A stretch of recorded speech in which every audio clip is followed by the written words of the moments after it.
ರಾಜ್ಯದಲ್ಲಿ ಸಾಮಾಜಿಕ ಬಹಿಷ್ಕಾರ ಇನ್ನೂ ಜೀವಂತವಾಗಿದೆಯಾ?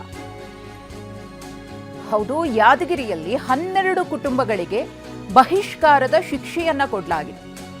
ಯಾದಗಿರಿ ಜಿಲ್ಲೆಯ ಶಹಪುರ ನಗರದಲ್ಲಿ ಈ ಒಂದು ಘಟನೆ ಬೆಳಕಿಗೆ ಬಂದಿದೆ. ಸ್ವಕುಳಿಸಾಳಿ ಸಮುದಾಯದ 12 ಕುಟುಂಬಗಳಿಗೆ ಬಹಿಷ್ಕಾರದ ಶಿಕ್ಷೆ.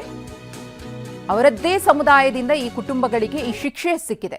8 ವರ್ಷಗಳಿಂದ ಸಂಕಷ್ಟವನ್ನ ಎದುರಿಸ್ತಾ ಇರುವಂತಹ ಕುಟುಂಬಗಳು. TV9 ಬಳಿ ಬಹಿಷ್ಕಾರಕ್ಕೆ ಒಳಗಾದ ಕುಟುಂಬಸ್ಥರು ಕಣ್ಣೀರನ್ನ ಇಟ್ಟಿದ್ದಾರೆ. ಒಂದಲ್ಲ ಎರಡಲ್ಲ, ಬರೋಬ್ಬರಿ 8 ವರ್ಷದಿಂದಲೂ ಕೂಡ ಈ ರೀತಿಯಾಗಿ ನಾವು ಶಿಕ್ಷೆಯನ್ನ ಅನುಭವಿಸ್ತಾ ಇದ್ದೀವಿ ಅಂತ. ಸಮುದಾಯದ ಸಂಘದ ಆಸ್ತಿಯ ಲೆಕ್ಕವನ್ನ ಕೇಳಿದ್ದಕ್ಕೆ ಈ ಕುಟುಂಬಗಳಿಗೆ ಬಹಿಷ್ಕಾರದ ಶಿಕ್ಷೆಯನ್ನ ವಿಧಿಸಲಾಗಿದೆಯಂತೆ. ನಮ್ಗೆ ಜೀವೇಶ್ವರ ಸಮಾಜದ್ರಿ ಬಹಿಷ್ಕಾರ ಹಾಕಿ 8 ವರ್ಷ ಆಯ್ತು ರೀ. 8 ವರ್ಷ ಆಯಿತು. ಅಲ್ಲಿವರೆಗೆ ಇಲ್ಲಿ ತನಕ ಯಾವುದಕ್ಕೂ ಕಾರ್ಯಕ್ರಮ ಕರೆಯೋದಿಲ್ಲ ರೀ. ಒಟ್ಟಾರೆ ಏನಾದ್ರಿ ಜೀವೇಶ್ವರ ಜಯಂತಿ ಇಲ್ರಿ, ಹನುಮಾನ್ ಜಯಂತಿ ಇಲ್ಲ, ರಾಮನವಮಿ ಇಲ್ರಿ, ಒಟ್ಟಾರೆ ಕರೆಯೋದಿಲ್ಲ, ಏನಿಲ್ಲ. ತಮ್ಮ ಹೆಂಡ್ರು ಮಕ್ಕಳು ತಾವೇ ಆಟ ಪಾಠಗಳು ಅವರೇ ಮಾಡ್ತಾರೆ. ನಮಗೂ ಅದ್ರ ಕರ್ಕೊಲ್ರಿ. ಹೋದ್ರೆ ಗುಡಿ ಕಾಯಿ ಬಡ್ಕೊಂಡು ಬರ್ಲಕ್ಕೆ ಹೋದ್ರೆ ನಾಚಿಗಿಲ್ದೆ ಬಂದಾವ ಅಂತ ಹೇಳ್ತಾರೆ, ಅವಮಾನ ಮಾಡ್ತಾರೆ. ನಮ್ಗೆ ಎಷ್ಟು ಜನ ಅವಮಾನ ಸಹಿಸ್ಬೇಕ್ರಿ ಸರ್. ಹೆಣ್ಣು ನೋಡಕ್ಕೆ ಹೋಗಿದ್ದೇವ್ರಿ.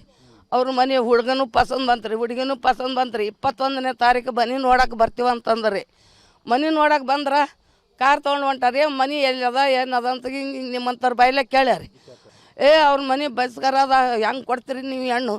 ಕೊಟ್ರೆ ನೋಡ್ರಿ ನಿಮ್ಮ ಮಗಳದು ಗೋಳು ಶಿವಗೋಳು ಆಗ್ತದೆ ನೋಡ್ರಿ ಅಂತ ಹಿಂಗೆ ಹೇಳಿ 3-4 ಕನ್ಯೆ ಮುರಿದಾರಿ. ಮತ್ತು ಇವ್ರಿಗೆ ಏನು ಮಾಡ್ಬೇಕು ಹೇಳ್ರಿ?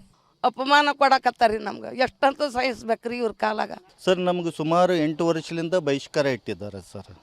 ಸಾಮಾಜಿಕ ಬಹಿಷ್ಕಾರ. ಯಾವುದೇ ಒಂದು ಸತ್ರ ಆಗಲಿ, ಫಂಕ್ಷನ್, ಜೀವೇಶ್ವರ ಜಯಂತಿಗಳಾಗಲಿ, ಹನುಮ ಜಯಂತಿಗಳಾಗಲಿ, ಯಾವುದೇ ಜಯಂತಿಗಳಿಗೆ ನಮ್ಗೆ ಯಾವುದಕ್ಕೂ ಕರೆಯಂಗಿಲ್ಲ ರೀ. ಬಹಿಷ್ಕಾರ ಇಟ್ಟಿದ್ದಾರೆ. ಸುಮಾರು ವರ್ಷ 8 ವರ್ಷದಿಂದ ಇದ್ರ ಬಗ್ಗೆದಾಗ ನಾವು ಎಲ್ಲ DC ಆಫೀಸ್ಗಾಗಲಿ, ಆಮೇಲೆ ತಾಲೂಕಾ ಆಫೀಸ್ಗಾಗಲಿ, ಆಮೇಲೆ ತಾಲೂಕಾ ಸಮಾಜ ಕಲ್ಯಾಣ ಇಲಾಖೆಗಾಗಲಿ, ಹಲವು ಇಲಾಖೆಗಳಿಗೂ ಟೋಟಲಿ ಸರ್ಕಾರಕ್ಕೇ ನಾವು ಆಲ್ರೆಡಿ ಅದು ಗಮನಕ್ಕೆ ಬಂದಿದೆ. ಈಗ ಅವ್ರ ಸಮಾಜದವರು ಬೆಳಿಗ್ಗೆ ಬಂದಿದ್ರು. ಇಲ್ಲಿ ಸಮಾಜದವ್ರ ಜೊತೆ ಡಿಸ್ಕಸ್ ಮಾಡಿದ್ವಿ, ಮನವಿಯನ್ನು ಕೊಟ್ಟರು. ಸರ್, ಈ ಥರ ನಮ್ಮದು ಈ ವರ್ಷ ಈಗಿಂದ ಅಂತಲ್ಲ, ಇದು ಹಲವಾರು ವರ್ಷಗಳಿಂದ ನಡ್ಕೊಂಡು ಬಂದಿದೆ ಅಂತ ಹೇಳಿದರು. 8 ವರ್ಷ ಇಲ್ಲ, 30 ವರ್ಷ ಹೇಳಿದ್ರು ಅವ್ರು ನಮಗೆ. 30 ವರ್ಷ ಹೇಳಿದ್ರು. ಅದರಲ್ಲಿ ಏನೇನು ಪ್ರೊಸೆಸ್ ಆಗಿದೆ, ಲಾಸ್ಟ್ ಟೈಮ್ ಎಲ್ಲೆಲ್ಲಿ ಏನೇನಾಗಿದೆ ಅಂತೇಳಿ ಅವರೆಲ್ಲ ಇದು ಮಾಡಿದ್ದಾರೆ. ಸೊ ಮತ್ತು ಇವನವರು ನಿನ್ನೆ ಸ್ಟೇಷನ್ ಅವರು ಕರೆಸಿದ್ರಂತ. ಅವ್ರಿಗೆ ಇವರು ಕರೆಸಿದಾರಂತೆ. ಸೊ ಕರೆಸಿ ಮಾತಾಡಿದಾರಂತೆ.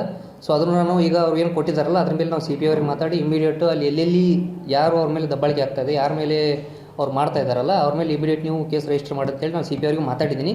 ನಮ್ಮ ಆಫೀಸಿಂದ ನಾನು ಇವತ್ತು ಲೆಟರ್ ಹಾಕ್ತೀನಿ. ಸಮಾಜದವರೇ ದೂರ ಇಡೋದು ಅದು ತಪ್ಪು, ಬೇರೆಯವ್ರು ದೂರ ಇಡೋದು ತಪ್ಪು. ಅದು ಈಗ ಇಲ್ಲ, ಆ ಪದ್ಧತಿನೇ ನಿರ್ಮೂಲನೆ ಆಗಬೇಕು. ಸೊ ಅದು ಮಾಡ್ತಾ ಇರೋದು ತಪ್ಪು. ಅದ್ರ ಮೇಲೆ ನಾವು ಯಾರು ಆ ಥರ ಮಾಡ್ತಾ ಇದ್ದಾರೆ ಅವರು ಆಲ್ರೆಡಿ ಒಂದು ಸಭೆನೂ ಮಾಡಿದಾರಂತ. ಅವ್ರ ಜೊತೆ ಮಾತಾಡಿದಾಗ ಒಂದು ಸಭೆನೂ ಆಗಿದೆ ಅಂತ ನಿನ್ನೆ CP ಅವರೆಲ್ಲ ಕರೆದು ಮಾಡಿದಾರಂತ. ಸೊ ಅದು ಇನ್ನೂ ಹಾಗೆ ಮುಂದುವರಿಯಾಕತ್ತಿತ್ತು ಅಂತ ಹೇಳ್ತಾ ಇದ್ರು. ಅವ್ರ ಸಭೆಯಲ್ಲಿ ಏನೂ ಆಗಿಲ್ಲ ಅಂತ. ಸೊ ಅದಕ್ಕೆ ನಾವು ಇಮಿಡಿಯೇಟ್ ಯಾರು ಪರ್ಟಿಕ್ಯುಲರಾಗಿ ಮಾಡಿದಾರಲ್ಲ ಅವ್ರ ಮೇಲೆ ನೀವು FIR ಮಾಡ್ಕೊಂಡು ನೀವು ತನಿಖೆ ಮಾಡಿರಿ, ಯಾಕೆ ಆ ಥರ ಆಗ್ತಾಯಿದ್ದು ಮಾಡಿ ಅಂತ ನಾನು CP ಅವ್ರಿಗೆ ಮಾತಾಡಿದ್ದೀನಿ. ನಮ್ಮ ಆಫೀಸ್ನಲ್ಲಿ ಇವತ್ತೇನು ರಿಕ್ವೆಸ್ಟ್ ಬಂದಿದೆ, ನಾನು ಇಮಿಡಿಯೇಟ್ ಲೆಟರ್ ಹಾಕ್ತಾಯಿದ್ದೆ. ಅವ್ರು ಕೊಟ್ಟು ಯಾವುದೋ ಮೂಲಭೂತ ಸೌಕರ್ಯಗಳು ಯಾವುದೋ ಸಮಾಜದ ಏನದಾವಲ್ಲ ಅದು ಮಾಡ್ತಾಯಿಲ್ಲ ಅಂತ ಹೇಳಕತ್ತಾರೆ.